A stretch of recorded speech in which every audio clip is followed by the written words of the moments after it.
apalagi ketika Bapak Ibu berdiskusi, ada nilai juga. Jadi saya menghargai, mengapresiasi Bapak Ibu sekalian untuk masuk ke Zoom ini. Karena saya tahu Bapak Ibu memiliki kesibukan, terus sebenarnya Bapak Ibu sudah memiliki gelar juga, tapi karena kebutuhan administrasi di negara kita, jadi Bapak Ibu harus mengikuti aturan yang berlaku, dan ini berhubungan dengan kesejahteraan Bapak Ibu juga. Jadi kita harus bekerja sama. Seperti biasa, kuliah saya tidak terlalu tegang, kita diskusi santai tapi pasti tentang seni, terutama seni yang ada di Indonesia dan khususnya ada yang ada di Batam, Kepulauan Riau. Biasanya pertemuan pertama itu saya presentasi dulu. Nanti pertemuan kedua sampai ke-6 itu ada kelompok. Ada kelompok yang menyampaikan materi. Nanti saya minta Pak Alan membuat kelompoknya. Karena modul kita itu ada 12. Ada 12 modul. Tentu akan dibagi sampai dalam setiap pertemuan kedua mungkin ada 2 modul yang disajikan langsung. Lalu ada diskusi tanya jawab. Kalau secara logika, nalar, 12 modul diselesaikan dalam 8 pertemuan itu tidak logis secara realistis. Satu pokok subjudul misalnya pengetahuan seni itu bisa memakan lebih dari 1 semester. Tapi karena UT memiliki cara kerja yang sangat fleksibel, tidak kaku, sesuai dengan kebutuhan kita. Jadi kita juga tidak boleh kaku. Jadi buat Bapak Ibu yang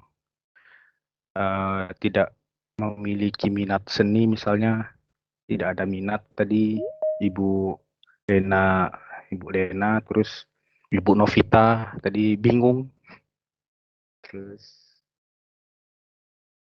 apa lagi tadi ya, Ibu Zahra dia penikmat, tidak masalah, itu sah-sah saja. Seni itu tidak seperti ilmu pasti yang 1 tambah 1 harus 2. Seni itu adalah otodidak. Jadi otodidak itu sangat dibutuhkan di dalam dunia seni, apapun itu. Karena kalau tidak ada otodidak, dia tidak akan menjadi seorang profesional. Jadi jangan berkecil hati, otodidak ataupun dia belajar itu tidak masalah. Kalau orang otodidak dia sudah memiliki basic, dia tinggal mengikuti kursus atau pelatihan atau bareng kolega untuk belajar lebih dalam lagi. Tapi yang poin paling penting di sini adalah Bapak Ibu ini adalah seorang agen, seorang fasilitator, seorang penyambung, seorang mentor, tutor tentang seni dan budaya yang ada di Indonesia ini. Sesuai dengan Undang-Undang Pemajuan Kebudayaan tahun 2017. Kita kebudayaan itu ada undang-undangnya loh sekarang. Jadi tidak ada undang-undangnya. Orang yang mencoret-coret situs purbakala itu bisa kena sanksi, penjara berapa tahun, denda ratusan juta. Itu ada. Kalau Bapak Ibu mau searching, nanti searching aja di Google Undang-Undang Pemajuan Kebudayaan yang disahkan Jokowi 2017. Di sini menunjukkan bahwa pemerintah Indonesia itu sangat serius dalam menjaga warisan budaya tak benda maupun warisan budaya benda. Karena seni adalah salah satu ciri dari identitas bangsa Indonesia. Bahkan keseriusan pemerintah dibuktikan dengan adanya sebuah platform dari Kemendikbud tentang dana Indosiana yang memberi ruang kepada orang yang memiliki bakat, minat, kurator, seniman, budayawan di bidang seni, entah itu pameran, pertunjukan, penelitian, ada anggarannya di web. Jadi bersyukurlah kita yang hidup di Indonesia ini. Nah, ini pengantar. Apabila kita ke Singapura, itu apa identitas keseniannya? Pasti mereka sendiri mengakui, kami tidak punya kesenian. Padahal di sana ada orang Melayu juga, ada kampung Bugis. Kampung Bugis dari mana? Dari Sulawesi ya. Nah, jadi Indonesia ini sangat kaya kalau berbicara tentang seni. Jadi karena ini mata kuliahnya pendidikan seni di SD, jadi kita akan mempelajari ke filosofisnya, teorinya, dan lebih banyak ke seluruh seni ya, bukan kita fokus kepada satu seni. Nah, jadi kita fokus ada seni rupa, ada pengetahuan. Itu pengantar dari saya tentang seni.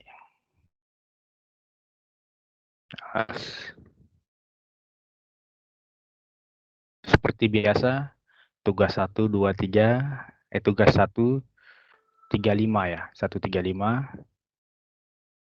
Nanti dikerjakan, nanti saya kasih tahu seperti apa tugasnya. Sebelumnya saya minta tolong di share screen karena saya pakai HP nih, materi buat hari ini.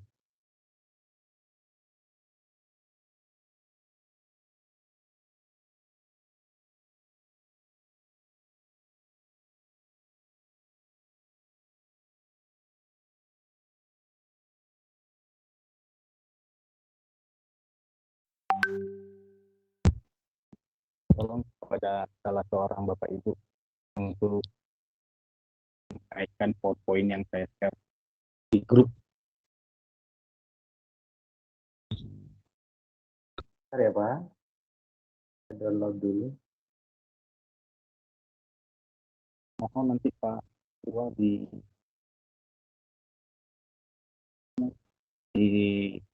dokumentasi ya. Ya Pak, sudah saya kirim di grup Pak. Sudah saya kirim fotonya. Izin share ya Pak, yang tadi ya. Yep.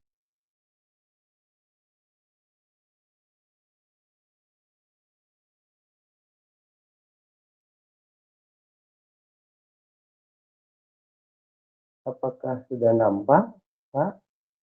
Belum Pak Alan. Sudah ya?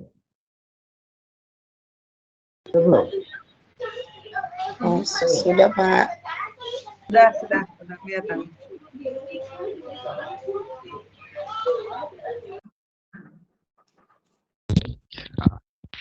Baik Pak, terima kasih. Saya akan memberi pengantar dulu, yang ke atas dulu Pak. Oke, terima kasih Pak Alan. Jadi pendidikan seni SD. Sebelumnya saya akan memberi wacana informasi. Di Indonesia itu ada 5 perguruan tinggi seni. ISI Jogja, ISI Surakarta, ISI ISBI Papua, ISBI Bandung, dan ISI Jogja. 5 perguruan tinggi seni ini sudah ada sejak tahun 60-an. Mohon Bapak Ibu yang mikrofonnya aktif di mute terlebih dahulu. Nah, jadi perguruan tinggi seni ini sudah ada dari tahun 50-an atau 40-an. Jadi di dalam perguruan seni itu kita ambil ISI Jogja itu ada beberapa fakultas. Fakultas seni pertunjukan. Di situ ada seni tari, seni musik, seni teater, seni pedalangan, seni karawitan. Dan di Fakultas Seni Rupa ada lukis, terus ada kriya, terus ada juga tentang patung, pahat, dan segala macamnya. Terus ada juga seni media, rekam, Fakultas Media Rekam. Nah, di sini ada prodi fotografi, desain komunikasi visual, dan perfilman. Nah, ini adalah prodi yang sangat kekinian sesuai dengan era teknologi. Jadi orang yang kuliah di seni itu tentu ada minatnya, ada bakatnya, ada konsentrasinya. Jadi tidak bisa dikatakan orang kuliah seni bisa semuanya. Walaupun bisa, semuanya bisa tapi tidak dalam fokus. Contoh, saya di etnomusikologi S1, S2-nya pengkajian musik Nusantara, terutama di bidang penelitian musik. Saya lebih di penelitiannya. Perguruan tinggi ini tentu menjadi sebuah ujung tombak dalam perkembangan seni dan budaya yang ada di Indonesia. Tentu ada juga di perguruan tinggi negeri lain seperti UNP, UNY, atau USU, atau UPI dengan prodi Sentra Tasik yang di bidang seni menjadi guru seni. Perbedaannya teman-teman yang ada di Sentra Tasik itu gelarnya SPD, kalau kami SSN. Itu pengantar dulu. Karena dari kampus-kampus ini tentu melahirkan pengajar seni, dan bisa juga orang yang tidak kuliah pun bisa memiliki seni. Lalu lebih spesifik, seberapa penting pendidikan seni di SD? Di sini dapat dibuktikan bahwasannya seni itu termasuk berperan aktif untuk minat seorang anak SD. Jadi mereka tidak hanya kecerdasan di dalam akademik, tetapi kecerdasan secara emosional dan kecerdasan secara art, yaitu berada di otak kanan, itu sangat bikin seorang anak menjadi sangat berguna dan bermanfaat bagi kehidupannya.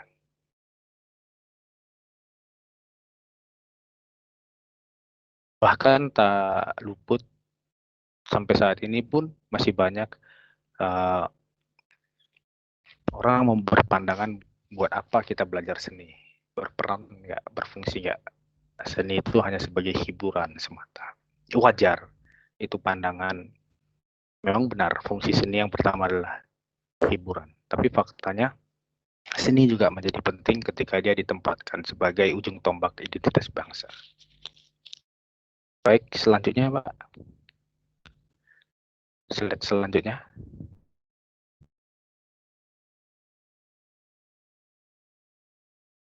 Apa itu pendidikan seni? Menurut Kamus Besar Bahasa Indonesia, kata pendidikan berasal dari kata didik, mendapat imbuhan menjadi akhiran. Maka kata ini mempunyai arti proses atau cara atau perbuatan mendidik. Secara bahasa definisi, pendidikan adalah proses pengubahan sikap dan tata laku seseorang atau kelompok orang dalam usaha mendewasakan manusia melalui upaya pengajaran dan pelatihan. Jadi pendidikan seni itu di dalam iklim sekolah SD, yaitu proses pengubahan sikap dan tata laku seseorang atau kelompok dalam usaha mendewasakan manusia. Tentu di sini proses itu tidak instan, maka sudah tepat sekali yang dilakukan oleh Bapak Ibu, misalnya menggambar ataupun membuat handicraft, artcraft, atau mewarnai segala macam. Itu adalah proses, karena mereka dalam proses pencarian jati diri. Jadi tidak bisa kita memaksakan seseorang anak itu harus menjadi seorang seniman, kecuali ada orang tua yang memiliki ketelitian atau kepekaan melihat anaknya dari kecil suka main piano. Maka orang tua tersebut akan memfasilitasi anaknya dengan cara les atau kursus piano di lembaga-lembaga musik atau bersama koleganya. Tentu itu sangat bagus. Ada juga anak-anak yang suka melukis. Dari SD itu ada 1 atau 2, 3 orang dalam kelas biasanya. Itu sangat bagus sekali jika disupport oleh orang tua. Karena sekolah yang notabene cukup banyak mata pelajaran tentu membuat anak-anak menjadi tidak fokus. Selanjutnya, Pak.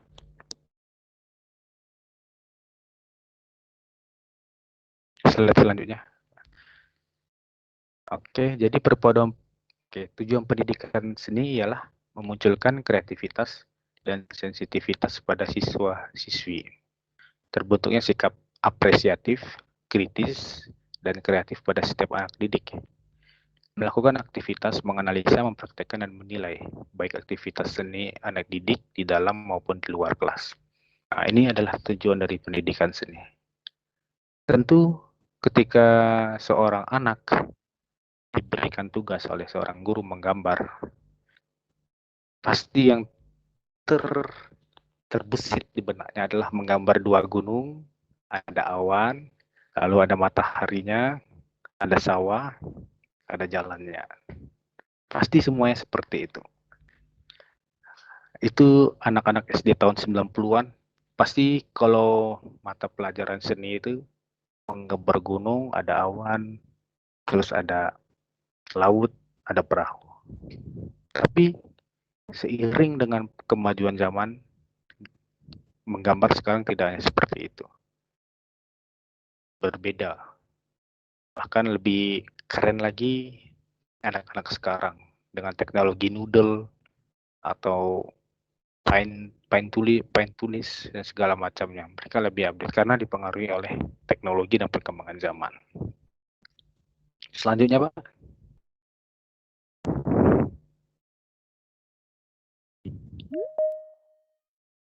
Sebelumnya, sejarah pendidikan Indonesia ini, saya flashback, kita mengenal tokoh yaitu Kiai Hajar Dewantara.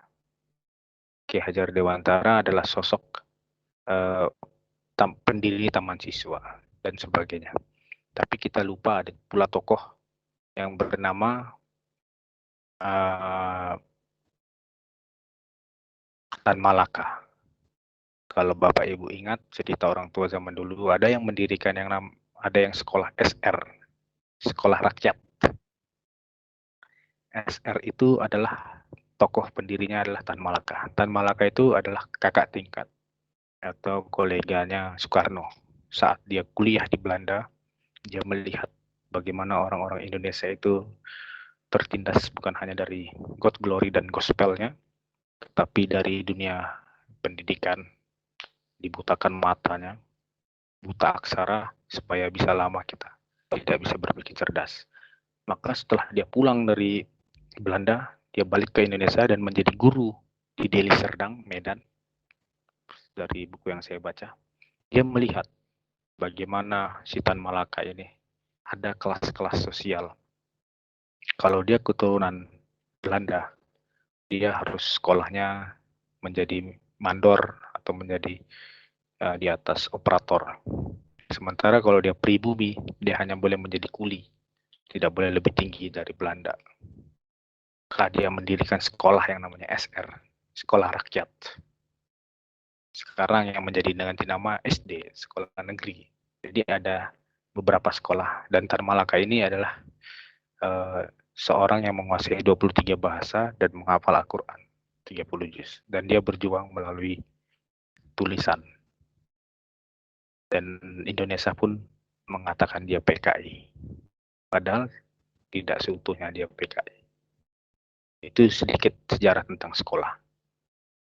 Dan tentunya saat ini dia sudah dibongkar dan dipindahkan makamnya ke Payakumbuh, dan di sana pun dilihat bagaimana peran dia merdeka 100%. Bagaimana yang diperannya, dia adalah buta aksara.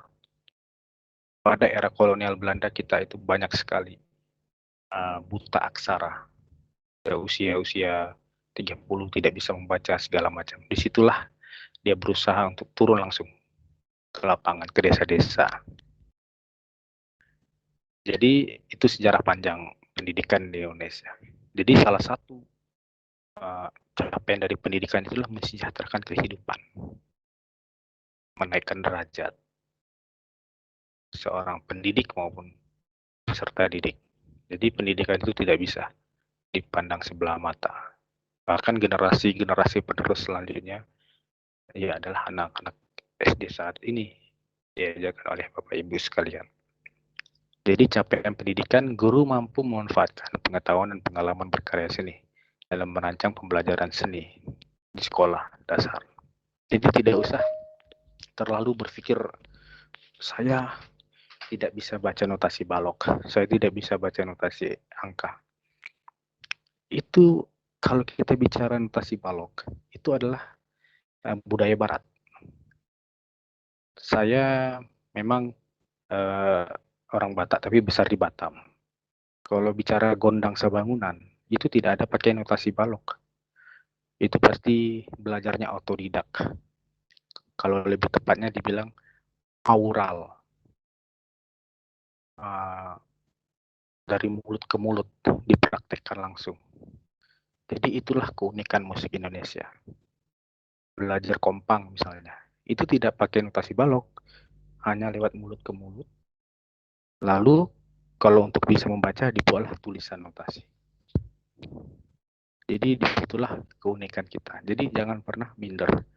Notasi balok itu salah satu contoh hegemoni bahwasanya notasi yang paling benar di dunia itulah notasi balok. Padahal ada beberapa notasi. Di India ada notasi raga. Notasi raga yang dimainkan di gendang tabla. Di Timur Tengah, kalau di Arab ada namanya notasi makam. Terus zigana. Jadi ada beragam sebenarnya notasi. Di Jawa ada yang namanya notasi selendro dan pelok. Jadi jangan gara-gara notasi Bapak Ibu itu tidak bisa makan, minum. Tidak bisa tidur. Jadi jangan terlalu berpikir notasi itu adalah nomor satu. Justru yang bagus itu adalah Bapak Ibu membuat notasi sendiri. Membuat notasi sendiri dan membaca, syukur-syukur peserta di Bapak Ibu bisa membacanya. Apa yang Bapak Ibu buat. Itu salah satu bentuk untuk pembuktian bahwa seni kita itu setara dengan seni yang ada di luar Indonesia. Jadi walaupun Bapak Ibu tadi katanya tidak bisa main musik atau tidak bisa nyanyi, tidak masalah. Tapi yang paling penting adalah Bapak Ibu itu harus bisa melihat potensi peserta didik dan bisa memfasilitasi seorang komentator bola atau komentator motor GP. Belum tentu dia bisa naik motor GP. Tapi dia memiliki pengetahuan, wawasan, baik itu secara ilmiah ataupun secara pengalaman. Bagaimana dia bisa, kamu tuh harus ke sini nak, mengarahkan. Itu yang menjadi poin pentingnya. Bisa melihat dan memfasilitasi anak-anaknya dengan cara ya melihat perkembangan anak-anak Bapak Ibu sekalian, progresnya. Terus mencari guru atau kolega atau membuat les-lesan supaya bakatnya lebih ditemukan lagi. Contoh, ada VOB. VOB itu salah satu grup band dari Sumedang, Jawa Barat ya, saya lupa. Entah dari Sumedang atau dari Tasik. VOB itu grup band SMP, grup band metal dari yang terdiri dari 3 orang anak-anak perempuan. Mereka memiliki, sekarang udah SMA, memiliki album, konser ke Amerika, ke Inggris, membawa tema-tema tentang kesetaraan gender. Jadi musik metal itu tidak harus yang sangar, dia menggunakan jilbab dan dia memberitahu bahwa wanita itu setara dengan laki-laki. Siapa yang membentuk? Itu adalah guru seninya. Jadi ada guru seninya di sekolah itu. Dia melihat bakat anak-anak serta didiknya. Kebetulan sekolah itu memiliki alat. Dan dia panggil dan dia latih. Bahkan dia cari pelatihnya. Dan gurunya itu menjadi manajer sekarang. Itu salah satu bukti bahwa guru itu bisa menjadi mentor untuk peserta didiknya, menggali bakat-bakat.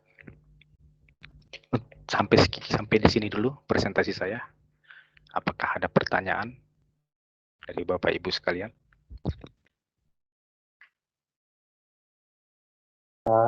Izin bertanya. Pak. Ya, baik, terima kasih Pak Ikan terkait dengan pembelajaran musik yang kita tahu bahwa notabene bahwa untuk seni itu sendiri sekarang sudah beragam jenisnya, ya, dari rupa, seni tari, seni dan sebagainya. Kalau saya sendiri, kalau Bapak suruh saya menggambar, saya nggak tahu. Kalau Bapak suruh saya begini, saya nggak tahu. Tetapi kebanyakan orang tua sekarang itu hanya contoh saya di sekolah saya itu Pak, sebenarnya potensi anak itu tidak ada di situ. Tapi terkadang orang tua kita zaman sekarang ini, orang tua ini kan Pak, demi ada kesibukan anaknya itu, dia memaksakan bahwa potensi anak itu di sini gitu. Padahal seorang guru kan kadang kita ini sebagai guru kita paham bahwa potensi anak itu adalah di bidang seperti ini, contoh di bidang tari atau tari suara. Nah, kita sudah mengarahkan, enggak, anak saya itu harus bisa main piano dan bisa main seperti ini gitu. Jadi dia terkadang orang tua itu memaksakan kehendak sendiri terkait dengan potensi pada anak tersebut. Jadi menurut Bapak, bagaimana tanggapan Bapak kira-kira yang seperti itu bisa secara garis gambarannya adalah dulu. Terima kasih. Terima kasih Pak. Pertanyaan yang sangat menarik. Ini sering saya temukan Pak. Ini sering saya temukan. Memang secara normatif itu ego sebenarnya, kehendak orang tua kan jatuhnya. Orang tua yang memaksakan kehendaknya terhadap anaknya. Dan itu hak orang tua. Setiap orang tua kan memiliki cara sendiri dalam mendidik anaknya.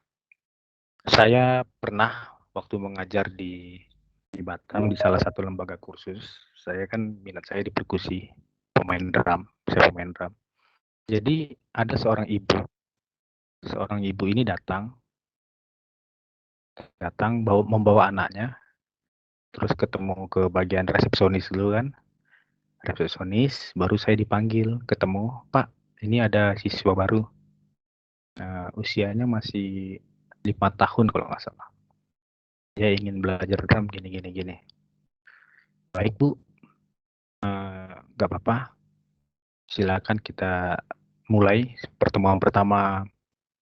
Terus kedua, kok nggak masuk apa yang saya ajarin itu loh. Saya tanya sama ibunya langsung, apakah ini kemauan si anak untuk belajar drum atau dari ibu yang menyuruh anak ini main drum? Lalu ibunya menjawab, iya Pak, saya kepingin anak saya ini main drum biar dia kelihatan laki-laki Pak, agak maskulinnya kelihatan, karena anak saya ini agak lembek, agak letoy. Mungkin lewat main drum ini dia bisa lebih ini Pak. Oh iya, nggak apa-apa Bu, saya nggak membantah, saya ikutin kemauan orang tuanya. Jelang 3 bulan anak tersebut udah tidak les lagi. Jadi orang tua tersebut pun tidak datang lagi. Mungkin ada konflik lah antara anak saya, cuma ikutin aturan dan saya bilang, sebaiknya Bu, kalau anaknya tidak minat, jangan dipaksain Bu. Misalnya dia minat di gitar atau di piano, langsung di situ aja, kasihan anaknya nanti, saya bilang. Memang benar, ketika saya mengajar privat itu, anak itu tidak fokus. Kayak baru main 5 menit udah capek, udah malas-malasan, beralih konsentrasi. Memang benar sih, itulah guru tuh memang agak ini juga. Terkadang guru sudah memberi saran kepada orang tua, tapi kadang tidak didengar oleh orang tua. Mungkin karena orang tua memiliki ego juga, memiliki cara sendiri. Jadi kita bijaksana aja, Pak. Bijaksana aja, lalu kita lihat aja perkembangannya, gimana dia. Tapi ada juga anak yang dipaksa orang tuanya belajar piano, tapi akhirnya bisa. Ada juga anak yang seperti itu. Bisa tapi belum tentu mahir. Nah, bisa belum tentu mahir. Bisa memainkan. Paling biasanya bertahannya tidak lama, Pak. Kalau orang tua yang memaksakan kehendaknya. Jadi saya pikir ini pengalaman juga. Sekarang saya bisa ngajar di SMP 6 itu dulu. Kepala sekolahnya dulu Pak Sularno. 2014. Sularno sekarang di dinas kalau nggak salah, bagian kabit apa ya, sarana prasarana mungkin. Orang Melayu Kijang. Jadi saya bisa ngajar itu karena kami jamming, latihan band. Ngeband bareng bersama. Kamu sarjana seni kan? Iya Pak. Ya udah, mana lamaran? Besok nggak ada tes, cuma dilihat sekedar, langsung besok ngajar ya. Jadi apa? Ketika kita memiliki skill, itu yang membuat kita bekerja. Ada juga dia belum sarjana waktu itu, tapi pemain volley PGRI, saya lupa namanya siapa. Udah ngajar ya, ngajar olahraga. Jadi kan skill yang dicari di era saat ini, soft skill. Jadi tidak bisa kita pungkiri, orang yang memiliki skill kadang dapat pekerjaan. Entah itu di kantor, entah di sekolahan, entah di mana. Kalau di luar negeri itu dari SMP itu udah difokusin. Kalau dia bola, sekolah bola aja. Tapi yang jadi masalah kan di Indonesia enggak. Kita itu kalau dihitung-hitung sekolahnya hampir 20 tahun lebih mungkin. Ada S1, S2, S3, S-teler mungkin kan. Banyak sekali SS. Belum lagi nanti harus ngurus kenaikan pangkat segala macamnya kan. Jadi itulah negeri kita nih. Jadi kita tidak bisa, poinnya tadi yaitu Pak, sebenarnya orang tuanya harus lebih peka lagi kemauan si anak daripada nanti menjadi sebuah membuang waktu, terus anak menjadi memberontak, diam. Itu sih, itu poinnya Pak. Baik, Gimana Pak? Baik, terima kasih Pak. Ya, sama-sama. Mungkin ada dari Bapak Ibu yang lain selain dari Pak Alan?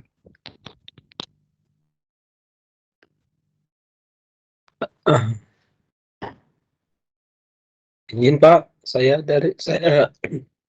Pak Januari Pak. Iya, Pak Januari.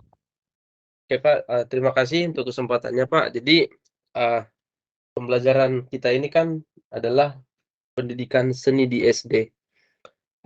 Jujur Pak, ya kalau saya sendiri sangat suka dengar musik seperti itu ya. Memang saya juga ya memang memiliki teman-teman yang jago di bidang musik lah menurut saya bandingkan dengan diri saya Pak. Nah, ketika kita bicara konteks SD, kan ini anak-anak masih mencari atau juga sedang mencoba menemukan bakat atau bidang mereka sendiri seperti itu Pak ya. Nah, saya sendiri kan punya 2 orang anak. Saya ingin meleskan mereka seperti yang cerita pertama tadi dari Pak Ketua, biasanya maunya di drum gitu loh, atau saya maunya yang satu lagi di keyboard gitu kan. Cuman kan yang menjadi kendala saya sendiri sebagai orang tua, adalah seperti yang Bapak sampaikan tadi, nanti kita buat ujung-ujungnya dia nyerah kan, padahal kita tahu sendiri memang, sekolah musik ini termasuk juga sekolah yang mahal gitu Pak ya. Itu yang saya tahu. Jadi maksud saya, pertanyaan saya begini Pak, kira-kira nih bagaimana, mengetahui bakat seseorang itu terhadap musik ya? Kan memang alangkah baiknya kan Pak, sedini mungkin kan kita perkenalkan seperti itu ya. Tapi bagaimana kita tahu memang dia berbakat di bidang itu?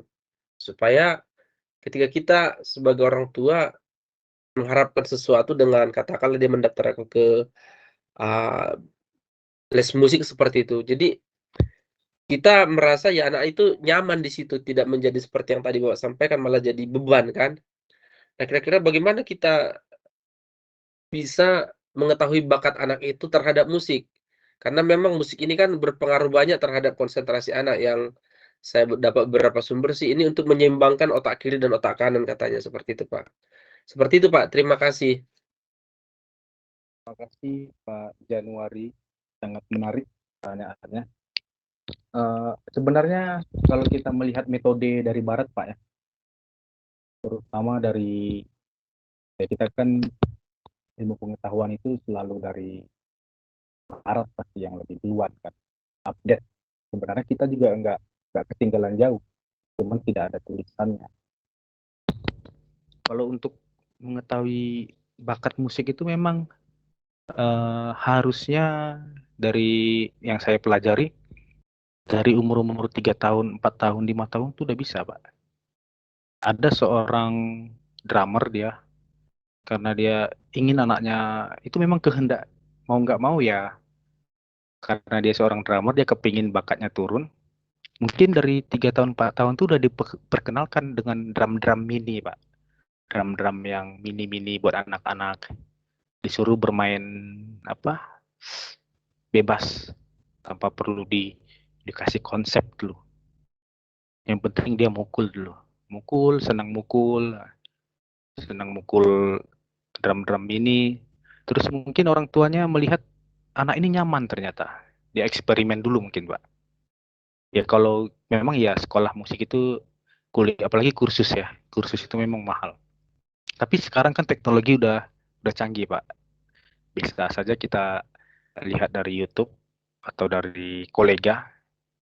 Jadi jangan langsung sekolah musik itu langsung berpikir yang profesional. Kalau saya pribadi tidak salah kita coba yang otodidak dulu, belajar otodidak dulu, Pak. Misalnya kalau Bapak seorang Nasrani atau ada teman-teman Nasrani nih, saya dulu punya murid. Biasanya kalau ketemu untuk bakat itu di SMP, Pak. Di SMP. Karena saya dulu pernah ngajar di SMP 6. Ada seorang murid, dia sekarang jadi drummer gereja di Pelita kalau nggak salah. Saya lupa apa nama gereja di Pelita itu, karismatik ya.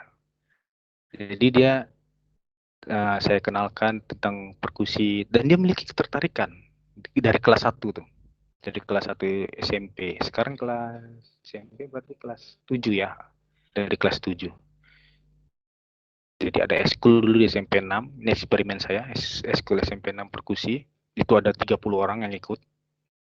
30 orang.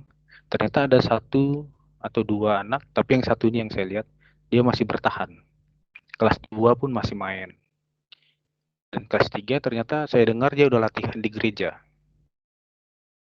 Dia apa yang saya ajarin dulu diterapkan dia ya di gereja. Nah, jadi sekarang dia kalau dia nggak punya alat, malah dari keluarga berada. Kebetulan saya dulu punya drum kan, waktu itu saya tinggal di Bengkong. Ini silakan main. Dan dia punya minat itu naik sepeda, kurang berada lah maksudnya, naik sepeda datang ke rumah. Dan dia pun menikmati. Dan sekarang dia saya lihat, dan semakin bagus teknik permainannya. Berarti dari situ saya melihat bahwasannya memang harus ada eksperimen kecil-kecilan, Pak. Ya, yang namanya musik itu kan bisa dikatakan memang harus bermodal, Pak. Kita suka main gitar, minimal kita harus beli gitar. Yang paling tidak bermodal ya seni suara lah, Pak. Nyanyi kita kan, Pak, di kondangan. 1 lagu, 2 lagu, 3 lagu jadilah ya, Pak ya. Di kondangan kawan ya kan. Menghibur diri ya. Seperti itu. Jadi memang harus ada eksperimen dulu untuk mengetahui bakat anak tuh. Ya nggak harus ke sekolah formal dulu. Saya nggak masalah otodidak. Justru kalau dia punya modal otodidak untuk belajarnya lebih cepat. Yang jadi ininya yang tidak punya modal otodidak. Seperti itu, Pak. Gimana, Pak Januari? Oke, baik, terima kasih, Pak.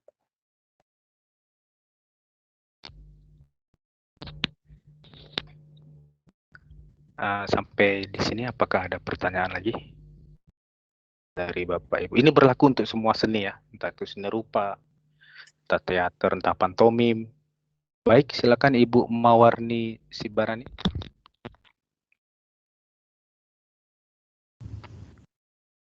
Oke, terima kasih atas kesempatannya Pak. Ini mungkin memang sama seperti Pak Wandi tadi, ini tentang anak saya ya Pak. Memang dia sekarang sudah SMA ya Pak, tapi dulunya dia memang dulunya umur 4 tahun karena memang dulu dia sekolahnya dia agak cepat memang dulunya. Jadi karena memang dia TK umur 4 tahun kemarin itu tamat, mau sekolah SD tidak ada yang terima seperti itu ya Pak, karena usianya terlalu dini gitu ya. Dia tamat TK 4 tahun, sementara untuk SD tidak diterima gitu, 4 tahun 8 bulan kalau nggak salah waktu itu. Jadi karena memang supaya ada kegiatan waktu itu ya saya masukin untuk les piano gitu ya Pak. Umur 4 tahun 8 bulan kemarin dia les piano. Memang dia bisa gitu ya Pak, bisa dia piano bisa 1 tahun 2 tahun les dia piano. Cuman sebagai orang tua kan Pak, kita menginginkan anak kita lebih, itu sudah wajar ya Pak. Memang sampai sekarang dia bisa, dia sudah bisa, dia main piano di gereja, dia juga bisa main drum, dia juga bisa main gitar. Hanya sepertinya kemauan dia untuk meningkatkan seperti itu atau memang meningkatkan permainan dia itu kurang gitu Pak. Jadi sementara kita pingin bermain musiknya itu lebih meningkat lagi gitu. Ataukah memang karena terlalu cepat dulunya kita memasukkan dia bermain musik ini sehingga minatnya untuk meningkatkan bakatnya ini tidak ada seperti itu Pak. Terima kasih Pak. Menarik nih pertanyaan Ibu Mawar nih. Jadi kita temanya hari ini bimbingan konseling musik. Jadi memang sebenarnya itu pertama Bu, terkadang ketika dia bisa, kalau untuk menjadi profesional Bu ya, kalau bisa semuanya itu sering saya temui. Dia bisa semua main alat musik, tapi dia tidak punya fokus atau melatih skill. Skillnya misalnya lebih ke membawa karya-karya musik klasik, Mozart misalnya kan, atau Beethoven. Itu memang harus ada dari dalam diri seorang anak tersebut untuk mengupgrade. Mungkin itu dipengaruhi dari lingkungannya, Bu. Lingkungannya yang yang orangnya itu aja, atau dia belum punya teman baru, tempat orang-orang yang melatih skill. Misalnya ada kayak komunitas jazz di Batam, jazz kan, misalnya ada komunitas musik jazz. Nah, mungkin coba dia bergabung dengan komunitas-komunitas jazz. Kalau bermain musik jazz tentu di situ akan ada skill, baik dari segi drum, piano, atau gitar. Tentu dia akan berusaha untuk tampil sempurna karena ada kawan-kawannya, dan dia akan ikut bersaing dan menunjukkan kalau saya ini juga mampu lah. Jadi harus ada jiwa-jiwa kompetisi juga di dalam dirinya. Dan perlu diketahui kalau mau masuk jurusan musik, kalau di Jogja itu harus bisa membaca notasi balok. Terus bukan hanya notasi balok, dia harus bisa memainkan karya-karya Beethoven atau Mozart. Ada gridnya, harus punya sertifikat. Jadi untuk masuk ke sana tidak gampang. Jadi tidak boleh dia masuk ke Jogja itu tidak bisa membaca notasi. Nah, saking ketatnya untuk mengambil di musik. Tapi di sana sekarang udah beragam. Itu yang klasik. Ada yang pop jazz, ada yang penyajian atau perform.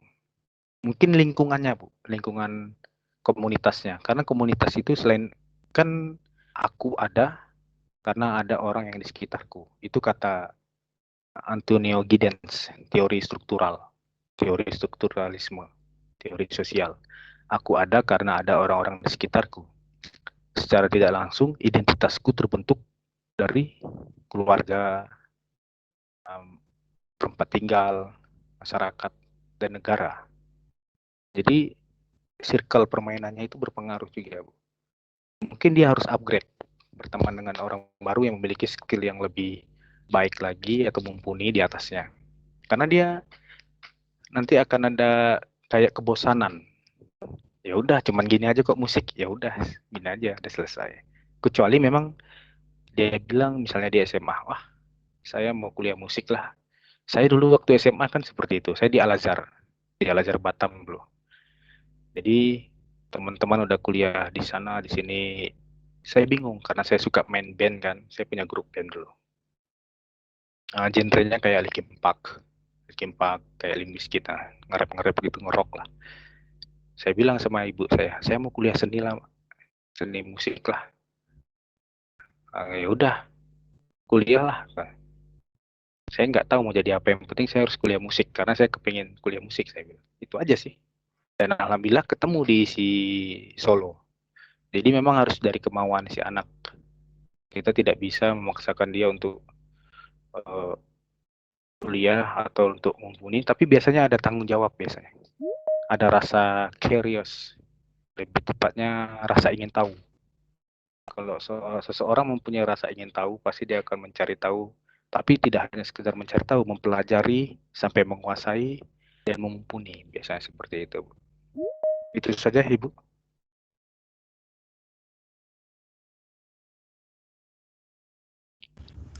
Oke, baik Pak. Terima kasih Pak.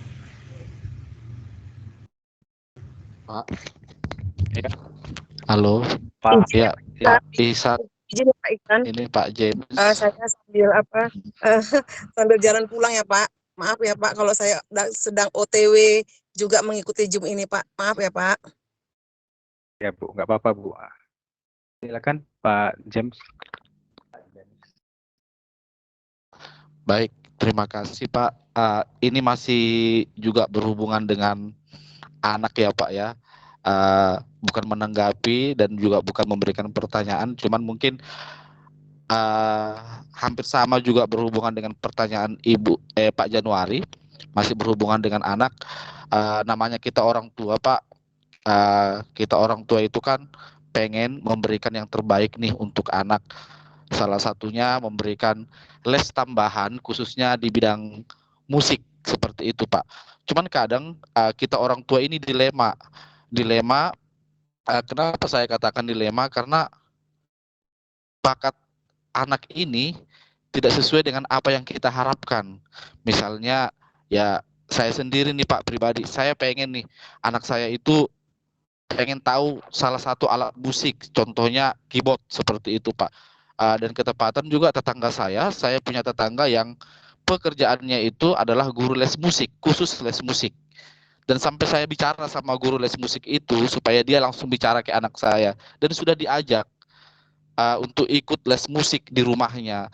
Tapi anak saya nggak mau, malah dia bilang seperti ini, aku nggak mau musik, aku nggak mau keyboard, aku maunya taekwondo supaya aku bisa lawan si Steven katanya Pak. Jadi ini sebenarnya yang buat saya jadi gimana ya, kita bilang dilema, iya karena ada kalimat dia supaya saya bisa lawan si Steven. Itu kan Pak jadi kayak gimana ya, namanya kita orang tua kan.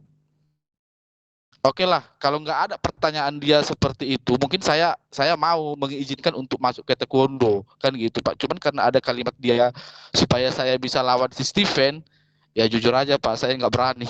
Saya nggak berani memasukkan dia ke taekwondo gitu Pak. Itu gimana kira-kira Pak, menanggapi anak yang seperti itu? Terima kasih. Oke. Terima kasih Pak James. Jadi sebentar ya Ibu Polma. Jadi ini memang terkadang anak-anak itu mungkin sering ada bercanda atau main-main kan. Mungkin dia bisa jadi kena bully atau apa gitu kan Pak. Jadi ada dendam dia mungkin kan. Dendam personal sama si Steven itu. Saya pikir dia ikut taekwondo itu mau balas dendam kan. Intinya kan ke situ, mau balas dendam menyakiti kawannya itu. Jadi Iya, ya kita sebagai orang tua ya harus hati-hati juga kan Pak. Mungkin saya pikir dicari tahu aja Pak, kenapa ini? Kok bisa sampai dia ngomong, saya ingin bos sama situ ikut les taekwondo supaya berantem sama Steven. Nah, itu harus Bapak cari tahu dulu mungkin. Secara pendekatan emosional, ya research lah. Riset kecil-kecilan. Ini kayak mana sih di sekolah mereka nih? Nah, pasti ada permasalahan di situ. Apa dia sering disakiti atau dibully atau segala macamnya, Pak. Jadi tepat sekali ketika Bapak nggak mau ngelesin dia ke taekwondo. Karena nanti bisa jadi nanti kan setelah dia bisa langsung dipraktekin dia. Padahal jurusnya kan nggak sebulan 2 bulan belajar taekwondo itu kan Pak. Harus kuat dulu kan.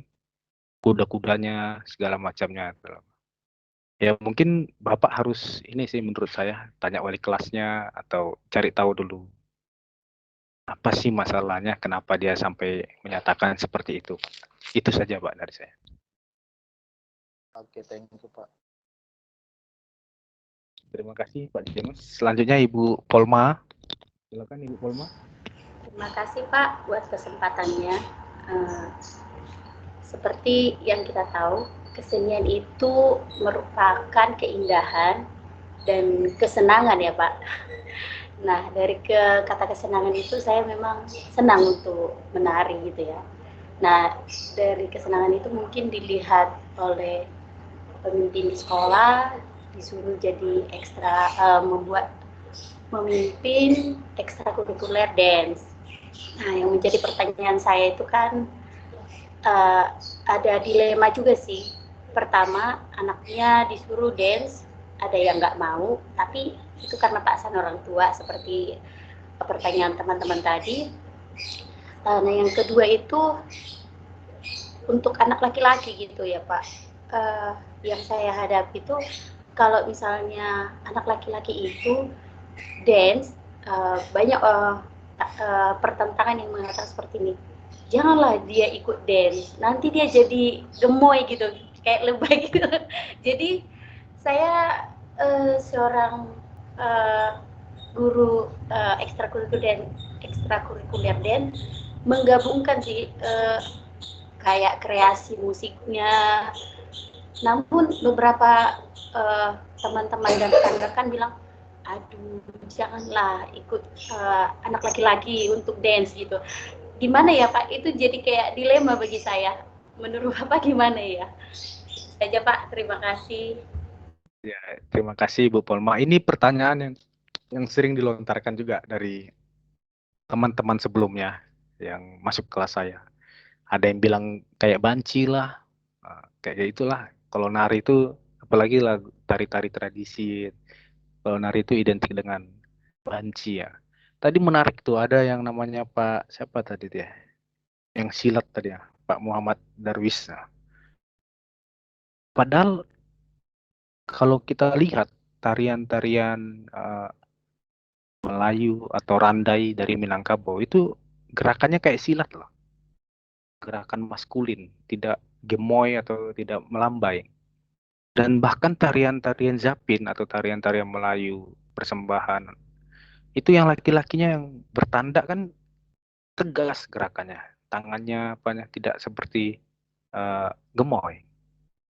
Jadi mungkin perlu di ini dulu Bu, di apa namanya, diberi informasi, ini loh tarian seperti ini, lihat nih gerakannya, kayak diberi referensi gerakannya ini tidak ada gemoynya loh. Atau yang lebih ini lagi, ada film namanya Street Dance. Nah, itu Street Dance 1, 2, 3, 4. Nah itu kan jelas tuh bagaimana laki-laki itu nari ya seperti laki-laki. Padahal itu motorik juga. Nari itu ada hitungan kan, ada pola lantai. Dia tidak bisa nari itu asal gerak. Dan gerakan perempuan, sepengetahuan saya, gerakan perempuan sama gerakan laki-laki pasti berbeda. Iya, betul, Pak. Sesuai dengan porsinya. Kalau seperti itu, mungkin bisa diberikan video-video atau referensi film-film dance atau modern dance atau tradisi kreasi, bahwasanya nari itu tidak identik dengan perempuan. Bahkan kalau di dalam Muslim ada tarian sufi Jalaluddin Rumi, kalau yang dalam agama Islam yang nari melingkar itu. Nah, itu kan sambil berzikir katanya, tarian sufi. Nah, itu mungkin strateginya, Bu. Diberi, ya memang konteks seni itu memang kompleks, pasti akan ada pandangan-pandangan seperti itu. Bahkan di isi itu yang nari itu laki-laki kadang, memang nggak bisa dipungkiri juga. Yang nari itu kadang ada juga yang gemoy. Kita nggak bisa memungkiri, tapi nggak semua penari laki-laki gemoy juga. Ada juga yang tetap kelihatan jantannya. Seperti itu, Bu. Iya, baik, Pak. Jadi berarti bisa digabungkan ya, seperti halnya yang saya buat teknik itu, cuman memang teman-teman pada bilang, aduh janganlah, nanti ujung-ujungnya agak gimana gitu.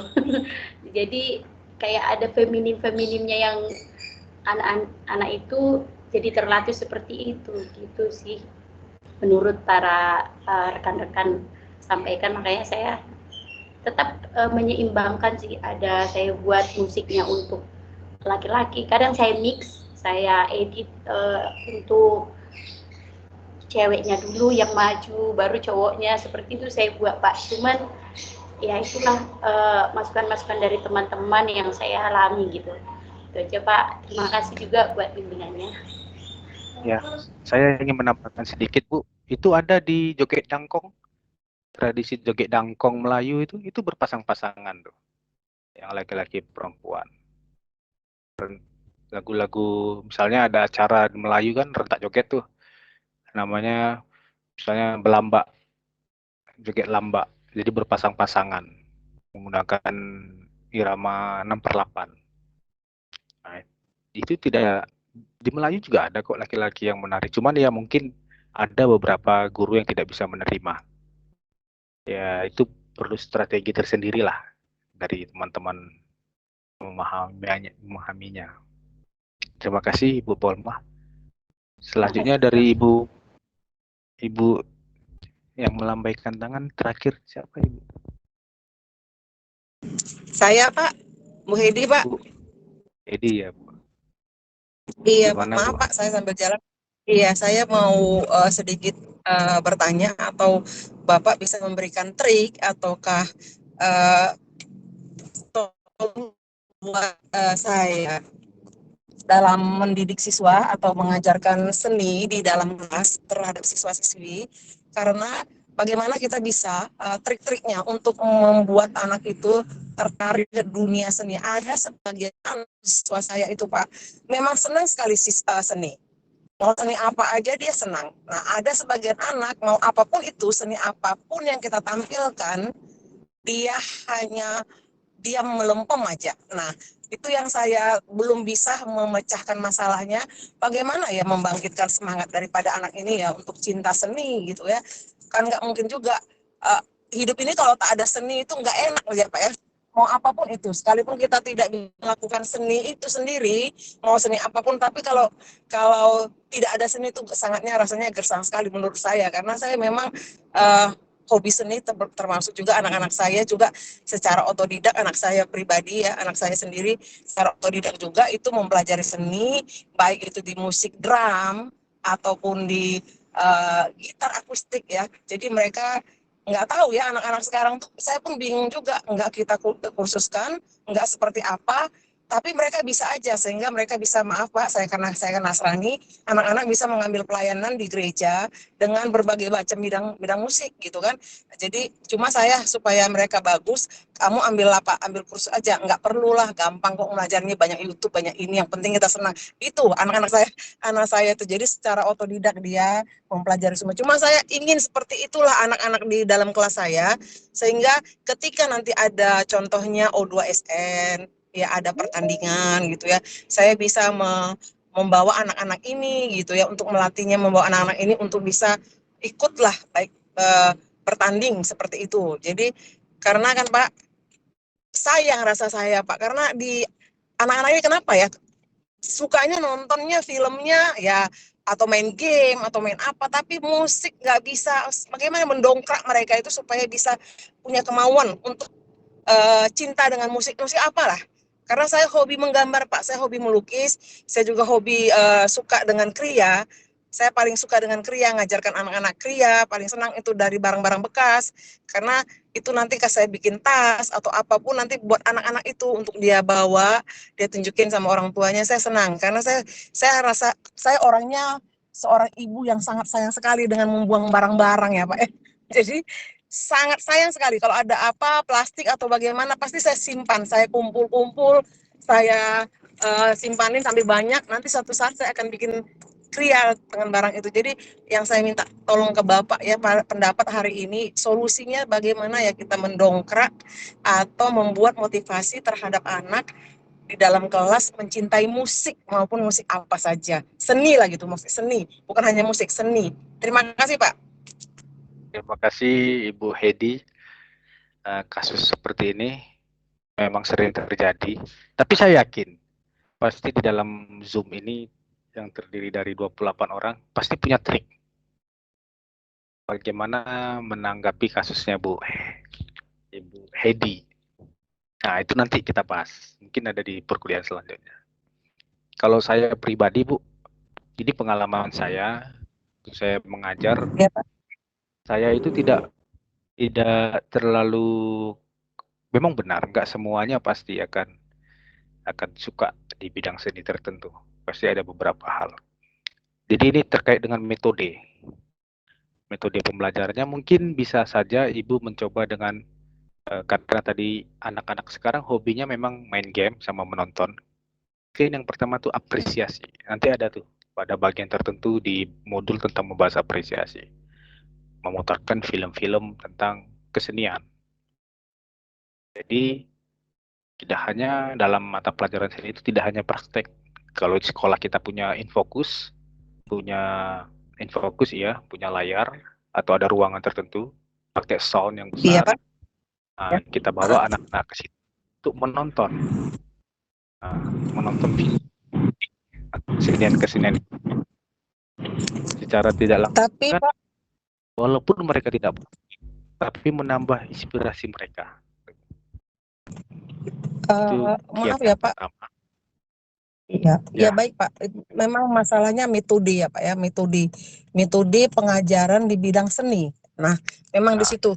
Jadi saya metode yang ini banyak metode Pak ya, dalam pembelajaran kan banyak metode nih. Metode apalah yang paling mendekati atau yang paling bisa saya terapkan ketika saya mengajarkan seni kepada siswa saya di dalam kelas. Metodenya seperti apa Pak gitu? Metode yang mana? Apakah saya memakai metode GBA atau saya memakai metode PBL atau PJBL, yang mana-mana saya kurang paham untuk memasukkan sebuah metode ke dalam untuk pelajaran seni ini Pak. Kalau mungkin ke pelajaran matematika saya bisa memasukkan metodenya, atau juga pelajaran bahasa Inggris saya bisa masukkan metode. Tapi kalau di seni ini saya bingung Pak, minta tolong. Mungkin kebetulan pas ada pula di semester 3 ini pelajaran seni. Nah, saran Bapak seperti apa? Metode apa yang harus saya pakai Pak? Terima kasih Pak. Ini kayaknya ada Ibu Lena nih. Ibu Lena ini mau menanggapi. Ya, Ibu Lena ya. Ibu Susi ya. Silakan Ibu. Siapa dulu nih? Ibu Lena lah. Mana Ibu Lena? Tadi angkat tangan Bu Lena. Waduh. Mohon izin, bukan mau menanggapi ya Pak. Saya tadinya mau bertanya, apakah di mata kuliah ini ada tagihan praktiknya seperti itu? Karena kan jujur saya termasuk orang yang sangat minim ya tentang seni ini. Bahkan di sekolah juga terbatas sekali gitu dalam hal mengajarkan seni. Itu sih tadi, bukan mau menanggapi Bu Hedi, mohon maaf suhu. Kalau itu gampang Bu, nanti kita bahas. Jangan takut lah Bu Lena.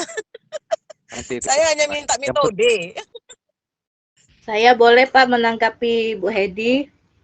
Boleh Ibu Zahara menanggapi? Kalau menurut saya Bu, namanya siswa ini kan punya apa ya, keunikan masing-masing. Makanya di dalam kurikulum kita sekarang ada pembelajaran diferensiasi, dan anak-anak itu masing-masing punya minat dan bakat sendiri, bukan hanya ke seni saja. Seperti saya pernah coba matematika, saya buat LKPD-nya dicampurkan dengan seni rupa mewarnai. Ada anak yang tertarik dengan mengerjakan matematika, tapi pada saat dia mewarnai untuk jawabannya, dia kayak ngeluh gitu, Bu saya nggak bisa mewarnai Bu. Jadi dia mewarnai asal-asalan saja. Tapi ada yang anak yang memang benar punya bakat seni rupa, mewarnai dan menggambar. Dalam mewarnainya itu dia pandai. Nah seperti itu Bu. Jadi apalagi untuk anak yang lebih besar ya, seperti anak kelas tinggi 4, 5, dan 6, mereka kan sudah bisa mengeluh gitu, oh saya nggak bisa ini, saya bisanya ini gitu. Jadi kita pun nggak bisa memaksakan, ya hanya memaklumi saja. Kalaupun untuk menarik perhatian anak, bagaimana mereka menyukai seni, saya rasa gurunya harus mempraktekkan langsung. Karena seni itu menurut saya bagaimana pandangan orang itu terhadap suatu seni, entah itu seni musik, seni rupa, seni teater, atau seni tari. Jadi semua itu tentang pandangan orang saja. Kalau orang itu suka ya suka. Kalau orang itu tidak suka ya sudah nggak suka gitu. Jadi kita tidak bisa memaksakan gitu Bu. Terima kasih.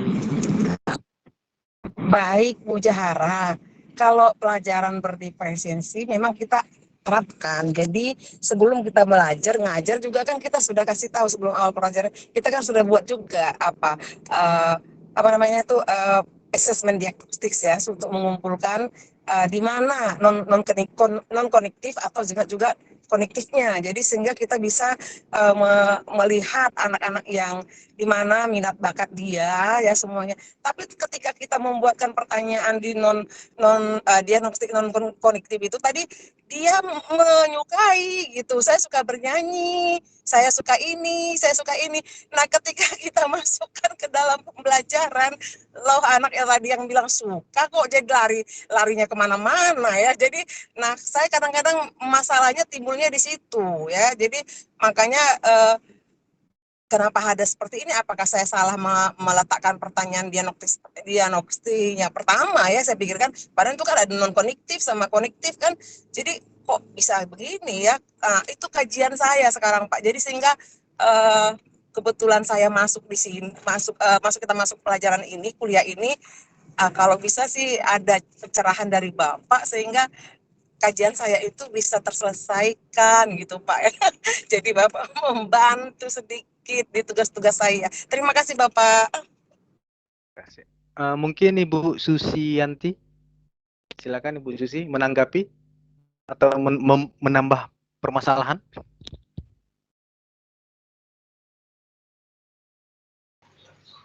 Pak, mohon maaf juga Pak.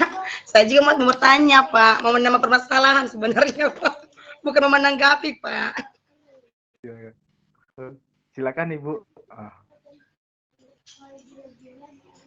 Pak, saya mau bertanya Pak sebenarnya Pak, bukan mau menanggapi sih Pak.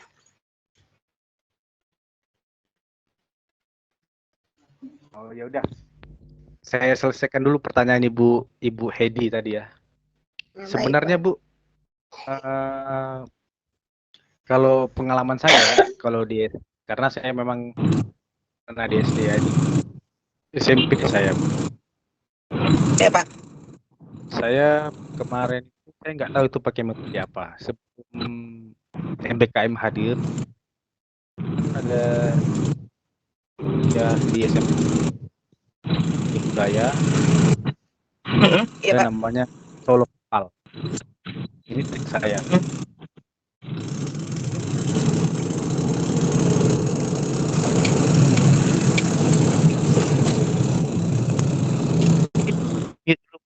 Nah, jadi SMP 6 itu memiliki panggung. Jadi di situ ada 30 anak. Saya lupa kelas berapa itu. 7, entah kelas 8, ada 30 anak, saya arahkan mereka ke panggung. Dan SMP 6 memiliki sound, speaker, portable, sama mic, saya ambil mic. Saya bilang sama mereka, saat ini saya akan mengambil nilai. Jadi saya tidak mau tahu, semuanya harus bernyanyi. 30 anak, berarti ada 30 orang bernyanyi. Jadi satu lagu daerah, satu lagu bebas, mau barat atau Inggris. Harus ada ekspresi. Saya ketika itu hanya 2 kali pertemuan. Kan karena nggak muat dalam 1 hari. Jadi di atas panggung itu saya bilang, saya tidak peduli dengan suara, saya bilang. Mau suara kalian bagus atau suara kalian jelek, itu urusan kedua. Yang penting kalian berdiri, bernyanyi di hadapan teman-teman kalian, saya bilang. Berdiri, bernyanyi, dan saya ditertawai sama guru-guru yang lain. Dibilang sama guru-guru waktu itu, mata pelajaran karaoke. Saya dibilang mata pelajaran karaoke. Jadi nyanyilah anak-anak itu. Saya kasih nilai dan ada ekspresi. Tapi yang poin paling penting itu bukan masalah nyanyinya. Dari 30 anak, baru berdiri di depan anak-anak, di depan teman-temannya, tangannya gemetar. Gemetar, kakinya gemetar. Jadi yang poin penting itu, suatu saat anak-anak ini akan menjadi pemimpin. Jadi saya melatih mental mereka untuk berdiri di depan umum, terutama di depan teman-temannya. Dan itu mereka lakukan, dan saya lihat, oh ternyata kelihatan ini anak-anak yang kemarin pada awalnya cuek, jadi nyaman, dan dia menikmati kawannya bernyanyi, dan dia bernyanyi juga menikmati. Pada awalnya dia grogi, dan di situ saya menilai bahwa anak-anak ini memang butuh sesuatu yang metode saya itu biasanya belajar sambil bermain. Itu sih yang saya terapkan, belajar sambil bermain. Nah itu kan bisa saja nanti berbeda cara kan, learning, belajar sambil bermain. Memang itu tidak bisa langsung kita temukan. Kenapa 50% anak tidak menyukai dan 50% lagi menyenangi. Ya itu tadi, kita harus cari formula sendiri. Karena yang memiliki permasalahan Ibu Hedi dengan siswanya, kita hanya bisa memberikan solusi. Karena Ibu yang lebih mengetahui situasi kelas. Kalau menurut saya ketika anak-anak itu sudah nyaman dengan kita, saya pernah waktu itu nggak masuk. Biasa kalau nggak masuk, yes, guru nggak masuk. Sampai saya dicari, kok Bapak nggak masuk kemarin? Bukannya senang kalian nggak masuk saya? Mana enak lah Pak, kami justru Bapak tuh wajib hadir. Justru yang nggak masuk tuh guru matematika. Sampai seperti itu dibilang. Jangan seperti itu, saya bilang. Jadi kan mereka nyaman dengan kita. Saya buat mereka itu nyaman dalam arti dalam proses pembelajaran. Jadi mereka kayak ada kehilangan. Kalau udah sampai seperti itu tingkat siswa Bapak Ibu, siswa-siswi Bapak Ibu kepada Ibu, mau seperti apapun Bapak Ibu metode pembelajarannya, pasti mereka akan menikmati. Jadi itu sih mungkin bisa jadi referensi awal. Ya baik Pak, benar yang seperti Bapak katakan tadi. Tapi ada loh Pak, ketika anak yang tidak suka musik ini Pak, kalau udah masuk pembelajaran seperti hitung-menghitung ya Pak ya, wow, memang dia jiwanya seperti semangatnya itu, waduh nggak karu-karuan lah Pak, nggak karu-karuan. Pokoknya dia itu tambah lagi gitu, cepat kali selesainya dan semangatnya luar biasa. Tapi kalau udah katanya kita putarkan musik, video musik, nyanyi-nyanyi, dia mulai melempem karena mengganggu teman apa. Tapi kalau udah mulai masuk ke eksak, wow, ampun, sebentar sampai kita marah. Baru saya selesai berduduk menuliskan di papan tulis, sebentar aja duduk, kamu udah selesai. Tunggu dulu, baru dikumpulkan, baru nanti kumpulkan ya. Nah, memang ada Pak, banyak seperti itu anak-anak ini. Jadi maksud saya tuh nanti dia terlalu kosong dengan musik, sibuknya dengan ini, maksudnya rileks sedikit anak ini belajar. Jangan hanya ketika pelajaran eksak ditampilkan, dia paling senangnya luar biasa. Ketika musik, dia malah ogah-ogahan aja. Malah mengganggu luar biasa, Pak. Ampun-ampun. Nah, itulah yang kendala yang diidentifikasi masalah yang ada di dalam kelas terhadap peserta didik tadi. Lain hal anak yang suka musik. Nah, ketika masuk di pelajaran seperti tadi Bapak bilang, kalau guru matematika nggak usah masuk dong gitu kan. Nah, kalau lain hal anak-anak yang memang sukanya musik, memang pas di matematika itu memang mereka di pelajaran eksak-eksak begitu itu mereka apa Pak, memang agak gini ya, agak malas. Ya, ogah-ogahan, terbalik-balik lah memang Pak. Baik, itu saja Pak. Terima kasih buat masukannya Pak. Kemungkinan nanti saya akan saran-saran yang Bapak sampaikan mungkin akan saya coba juga, dan juga saya akan cari metode apa yang paling cocok untuk pembelajaran musik ini agar disenangin anak-anak, karena musik itu sangat penting di hidup ini Pak. Kalau nggak ada musik, nggak ada seni, memang luar biasa Pak gersangnya hidup ini. Baik Pak, terima kasih. Walaupun nggak kita pelakunya Pak ya, hanya menikmatin aja paling senang lah. Terima kasih Pak. Iya. Ya, terima kasih Ibu. Kita tidak boleh meremehkan penikmat seni. Tanpa adanya penikmat, ekosistem seni tidak akan hidup. Tanpa adanya penonton, kesenian itu tidak akan hidup. Jadi semua itu saling berkesinambungan, saling simbiosis mutualisme. Itu sangat terbukti. Dan ini memang kasus kayak Ibu tadi itu sering terjadi, dan itu memang perlu observasi lagi, identifikasi lagi supaya bisa ditemukan formula yang tepat untuk kasus itu. Nanti mungkin kita bisa lanjutkan lagi di diskusi selanjutnya, karena masih banyak permasalahan-permasalahan kita alami. Ini teman-teman saya yakin pasti banyak yang bisa menjawab. Ada juga permasalahan di sekolahnya. Disinilah kita sebagai di forum bisa saling sharing. Bisa saja setelah dari forum ini Bapak Ibu saling tolong menolong antar sekolah A, sekolah B. Itu wajar supaya maju sama-sama di bidang seni, atau bikin festival atau bikin acara khusus buat sekolah segala macamnya. Belum lagi kita akan membahas tentang FLS 2N. Apakah perlu seni itu diperlombakan? Nah, itu beda lagi nanti konteksnya. Bisa saja nanti yang menang itu aja kan. Terus siapa nih jurinya segala macam. Seni itu sangat kompleks. Seni itu tidak bisa hanya dihitung sekali pertunjukan terus kita nilai ini buruk. Karena seni itu harus kita pahami dulu dan kita jelajahi dulu latar belakangnya. Oke, sampai di sini dulu pertemuan kita pada sore hari ini. Terima kasih atas partisipasinya Pak Ketua. Nanti tolong buat grup nama-nama kelompoknya sekaligus pembagian modulnya. Ke depan kita mulai. Berarti ada 12 kelompok ya Pak, sesuai dengan modul ya Pak. Jadi ada satu baiklah. Pertemuan itu. Ya. Baiklah, pertemuan kita pada sore hari ini. Di sini sudah jam 6, mungkin di sana jam 5 ya di Batam. Waktunya kita ya, malam minggu dulu. Di sana Wita ya Pak? Dulu. Ya Bu, Wita, di NTB soalnya. Bagi yang belum punya pasangan, jangan merana. Yang sudah punya pasangan, selamat menikmati malam minggu. Yang belum punya jodoh, semoga jodohnya dipermudah oleh Allah Subhanahu wa Ta'ala. Dan yang memiliki utang, semoga utangnya segera lunas. Pak Supandi terutama Pak. Amin. Ya Pak Supandi itu Pak, masih single tuh. Kita doakan semoga Pak Supandi segera dapat jodoh. Amin. Pak